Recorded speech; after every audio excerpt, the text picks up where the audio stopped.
En 1998, on a une réunion de l'International Obesity Task Force, au cours de laquelle la décision va être prise de modifier les frontières entre le sous-poids, le poids normal et le surpoids. Alors, pour le poids normal et le surpoids, auparavant, on était à 26,6 pour les hommes, 26,3 pour les femmes. Vous voyez, on faisait une distinction différente selon les hommes et les femmes. Et on va décider de ramener tout à 25, indifféremment, pour les hommes et pour les femmes. Pour la partie basse, on était auparavant avec une frontière qui était entre le sous-poids commencé à 20, et on va la déplacer, cette frontière, à 18.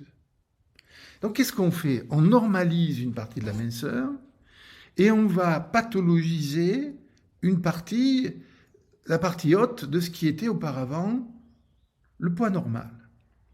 Dans la nuit, mais c'est des dizaines de millions d'Américains qui deviennent en surpoids.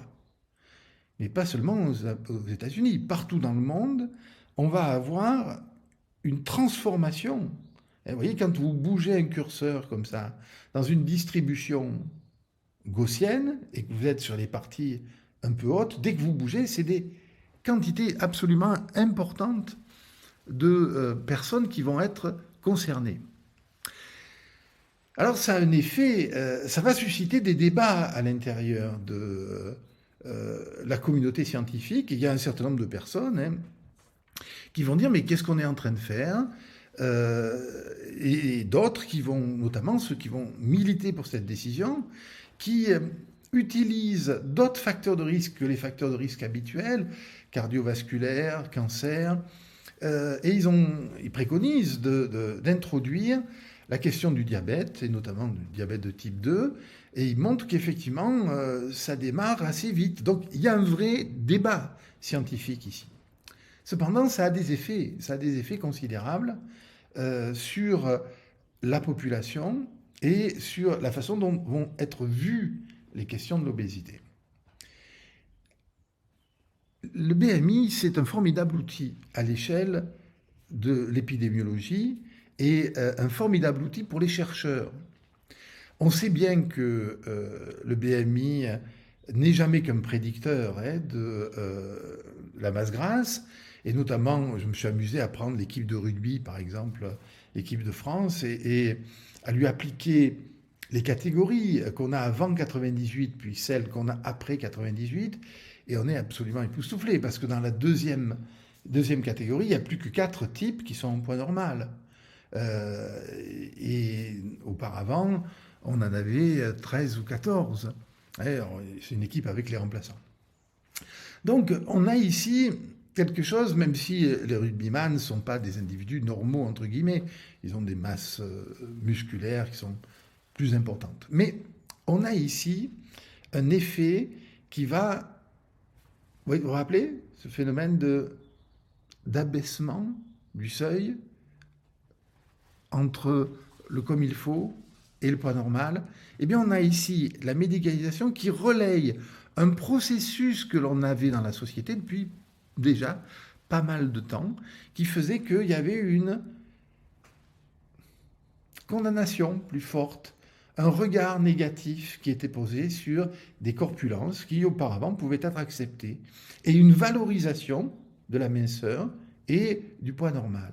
De ce point de vue-là, on peut se poser la question de la façon dont le discours médical prend pied dans des mouvements de représentation plus globaux de la société. Vous avez Laplantine, qui est un des grands anthropologues de la santé, qui dit « Les médecins, comme les militaires, se recrutent dans le civil ». Qu'est-ce qu'il veut dire par là? Il veut dire que il y a des choses qui apparaissent comme évidentes, mais qui sont des phénomènes de transformation des systèmes de représentation de la société. Et donc, si la question de de l'obésité, si elle va devenir aussi importante, c'est bien sûr qu'on va trouver un certain nombre d'éléments pour justifier ça dans les connaissances médicales, mais que ça fait aussi écho à un mouvement de la société qui se met à condamner, à regarder négativement et à valoriser, parfois survaloriser, les formes d'esthétique, de minceur. Alors nous voilà, le point de bascule, c'est les années 2000. Nous voilà avec un dispositif en place de visibilisation de l'obésité, des dispositifs médicaux pour traiter cette question, éventuellement même participer à la prévention. Et voilà que pendant quelques années, les espoirs sont très importants. Et à l'intérieur du corps médical, on a le sentiment que, voilà, on chemine vers quelque chose. Je pense que le point le plus important, c'est le congrès de Paris, en 98, dans lequel, le congrès mondial de l'obésité, dans lequel on est là, dans l'attente des outils qui devraient marcher. Il se trouve que ça ne marche pas et les molécules sont retirées du marché. Et qu'on est dans une situation où on a fait un peu le ramdam. L'obésité, c'est devenu quelque chose qui est sorti du monde de la science pour passer dans la société et devenir un phénomène. C'est la même période où on se met à parler d'épidémie mondiale d'obésité. Et il faut alerter les gouvernements, alerter les autorités. Vous voyez, tout ça, c'est dans ce phénomène où on pense qu'on a des solutions. Et on se retrouve avec une situation bien compliquée dans laquelle on est capable de visibiliser, on a les outils. Cet outil du BMI va lui-même se diffuser dans les cours des écoles, où les gamins vont calculer leur BMI, et le mouvement de lecture négative va s'amplifier, au point d'ailleurs que obésité, ça va devenir une injure. C'est quelque chose qui, dans le langage courant, est chargé d'une très grande négativité et qui invalide la personne. Ça devient une étiquette extrêmement stigmatisante. Et voilà comment ce mouvement de médicalisation va contribuer à pointer du doigt négativement. C'est-à-dire ce que Goffman, qui est le théoricien de la stigmatisation, parle de rôle de grand stigmatiseur que peut jouer dans certains cas le corps médical. Et là, je voudrais attirer l'attention de tout un chacun, justement, dans cet usage social du BMI qui pose toute une série de problèmes.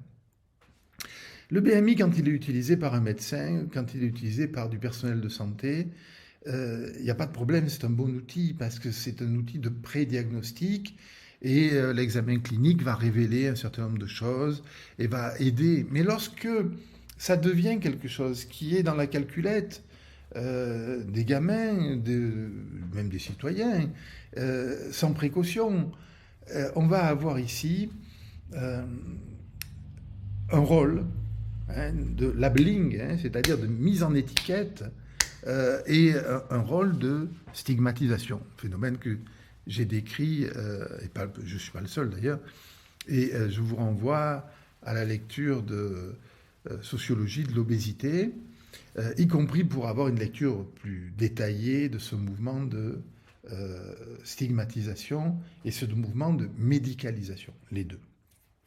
Alors qu'est-ce qui se joue à ce moment-là ? Eh bien, il se joue deux choses. La médicalisation, elle a des effets positifs. Le premier effet positif, c'est que lorsqu'elle est bien faite, elle permet de se mettre à côté du malade et d'essayer de l'aider avec les connaissances de la médecine. de se mettre à côté et de sortir l'obésité de l'ordre moral, hein, lorsqu'elle est bien faite, j'entends. Mais le grand risque, c'est de trouver dans le discours médical et le discours sur les facteurs de risque qui sont associés à l'obésité, d'y trouver une justification supplémentaire de l'invalidation morale de la personne. Et c'est bien là, on va dire, le point sur lequel il faut être le plus attentif, c'est-à-dire que la médicalisation permet de mettre au service des connaissances, même si elles marquent le pas, et de se mettre à côté en position d'aide, le danger étant qu'elle puisse servir de justification à des formes de stigmatisation. Alors, il faut quand même expliquer ce qui se passe lorsque on se retrouve dans cette période. On va avoir une transformation de la médicalisation avec une montée en charge de la chirurgie bariatrique. Et la chirurgie bariatrique va amener quelques découvertes un peu inattendues, avec des effets très positifs et rapides, notamment sur la problématique du diabète. Donc c'est ouvert après un nouvel espace scientifique de travail sur l'obésité, avec bien évidemment la nécessité de faire un travail de recul, d'analyser les trajectoires sociales des individus avant la chirurgie, après la chirurgie, d'analyser les formes d'échec, inclus les formes de suicide, d'essayer de comprendre comment la post-chirurgie bariatrique évolue dans ses dimensions bien sûr médicales, mais aussi dans ses dimensions sociales. Analyser ce qui se passe après est une nécessité et il faudra encore avoir un peu de recul pour continuer l'approche médicalisée. Je vais maintenant conclure. La conclusion que je voudrais faire, c'est non pas de condamner la médicalisation, vous l'avez compris, mais d'attirer l'attention sur le lien entre médicalisation et stigmatisation potentielle. Pour ce faire, il faut que je rappelle un tout petit peu ce qu'est la question de la stigmatisation, comment ça marche. En réalité, la stigmatisation, elle passe par une première étape dans laquelle des individus posent une étiquette sur le dos de quelqu'un, le désignant comme anormal. À partir de là, cette désignation, cette caractéristique, devient le statut principal de la personne, derrière lequel s'efface l'originalité de la personne, ce qu'elle a d'unique, ce qui est son rapport à la vie, à l'histoire, à son histoire personnelle. Goffman parle de statut principal de la personne, master statute. Et ce statut principal va permettre des phénomènes de discrimination. Cette personne n'est pas tout à fait normale, ne se comporte pas comme il faut. Et donc, je la traite de façon un peu différente. Et la stigmatisation des obèses, la discrimination des obèses, a été mise en évidence de façon importante à l'échelle macro-sociologique, l'accès à l'université, les trajectoires sociales, l'accès à l'emploi, etc. Et donc, cet étiquetage est décisif. Et là-dessus, l'usage du BMI est quelque chose qui doit être manœuvré avec précaution et en évitant les phénomènes de stigmatisation. La stigmatisation, une fois que la personne a été discriminée, le problème tient au fait qu'elle va considérer comme normal ce qui lui arrive. Et cette question-là, le piège se referme sur elle à ce moment-là, parce que c'est de sa faute. Et les autres ont raison. Il faut donc essayer d'accompagner les personnes obèses pour lutter contre la stigmatisation et leur éviter de s'enfermer à l'intérieur de ce piège. Voilà, relation, articulation entre médicalisation et stigmatisation. Il y a du chantier pour nous, pour tous. Il y a de très beaux travaux. Il y a un très bel article de Jeffrey Sobal sur comment faire face à la stigmatisation. Et je vous invite à y jeter un œil pour ceux qui voudraient en tirer parti, hein, parce qu'il est très pratique dans la vie quotidienne de personnel, soit soignant, soit accompagnant les personnes obèses. Merci de votre attention. Je vous invite à lire Sociologie de l'obésité ou un certain nombre d'articles pour ceux qui lisent le français. L'expertise INSERM sur l'obésité de l'enfant, le chapitre 5 sur les dimensions sociales de l'obésité. Et puis un papier que j'ai fait dans la revue qui s'appelle Obésité avec un S sur l'histoire de la médicalisation. Vous y trouverez des éléments complémentaires pour réfléchir et regarder ce qui va se passer. Alors, le futur qui s'ouvre devant nous nous laisse penser qu'il va y avoir deux grandes pistes. La première piste, c'est l'épigénétique, et il faudra être très attentif à ces évolutions, l'évolution des connaissances en la matière, et voir comment ce qui se passe durant la grossesse, la manière de manger de la mère, les émotions, pourraient avoir des effets sur la santé au long cours et la corpulence des enfants. Il y a une piste là qui est importante, et bien également les premiers jours de la vie. Ça, c'est la première approche, hein, l'approche de l'obésité à travers cette nouvelle grille de lecture qui monte en charge et qui est celle de l'épigénétique. Le deuxième point, c'est que des solutions médicamenteuses sont à l'étude en ce moment. Il y a 5 ou 6 voies, et qu'il n'est pas improbable que des solutions qui marchent apparaissent. À quelle échelle temporelle? On ne sait pas. Donc c'est les deux axes épigénétiques et nouvelles molécules qui peuvent constituer des facteurs d'espoir. Du point de vue du sociologue, j'inviterai à réfléchir à 2 points. Le premier, c'est la transformation du statut épistémologique de l'obésité de facteur de risque en maladie. Ça présente des avantages pour la reconnaissance de l'obésité, pour son affirmation, pour sa visibilisation dans le système de soins, pour la manière de coder les actes. Maintenant, il faut faire attention parce que c'est quand même un coup de force épistémologique.